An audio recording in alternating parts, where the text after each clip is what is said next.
السلام علیکم ورحمۃ اللہ وبرکاتہ۔ دوستو، میں نفیس اکبر قاسمی، عالمی شہرت یافتہ دینی درسگاہ دارالعلوم دیوبند کے خلاف مسلسل نئے تنازعات کھڑے کر کے ادارے کے وقار کو مجروح کرنے کی ناکام کوششیں کی جا رہی ہیں۔ اب بجرنگ دل کے ریاستی کوآرڈینیٹر وکاس تیاگی نے D M doctor Dinesh Chandra کو مکتوب بھیج کر دارالعلوم دیوبند پر سرکاری زمین قبضہ میں لے کر اس پر تعمیر کرانے کا الزام عائد کیا ہے۔ ڈی ایم نے دیوبند کے ایس ڈی ایم کو جانچ کا حکم دیا ہے۔ واضح رہے کہ اسٹیٹ ہائی وے پر دارالعلوم دیوبند کی زمین ہے جہاں کافی دنوں سے تعمیرات کا کام چل رہا ہے۔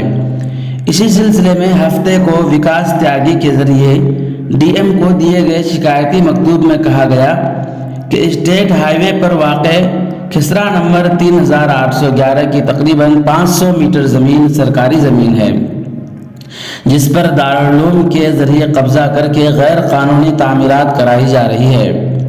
وکاس تیاگی کی شکایت کا نوٹس لیتے ہوئے ڈی ایم نے ایس ڈی ایم انکو ورما کو پورے معاملہ کی جانچ کرنے کی ہدایت دی ہے۔ وکاس تیاگی اس سے قبل بھی دارالعلوم دیوبند کی لائبریری سمیت دیگر عمارتوں کی شکایات حکمران و افسران سے کر چکے ہیں۔ ان کا الزام ہے کہ دارالعلوم حکومت کی تعمیرات کے متعلق کسی اصول و ضوابط پر عمل نہیں کرتا ہے۔ انہوں نے ادارے کے ذمہ داروں کے خلاف کارروائی کا مطالبہ کیا ہے۔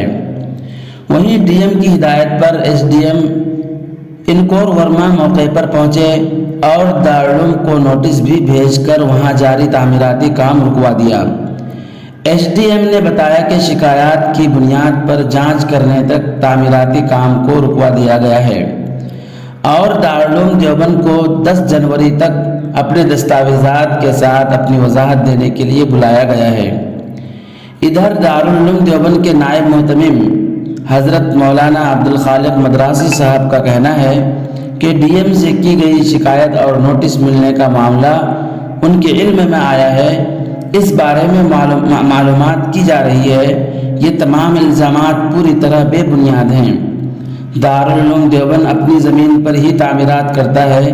اس معاملے میں بھی جو بھی ضروری ہوگا وہ قدم اٹھایا جائے گا اور دستاویز پیش کیے جائیں گے۔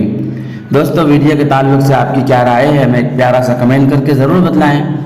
اگر ابھی تک آپ نے ہمارا چینل سبسکرائب نہیں کیا ہے تو ہم ویڈیو پانے کے لیے اور مختصر خبر پانے کے لیے ہمارا چینل ضرور سبسکرائب کریں۔ پھر ملتے ہیں کسی نئی ویڈیو کے ساتھ۔ السلام علیکم ورحمۃ اللہ وبرکاتہ۔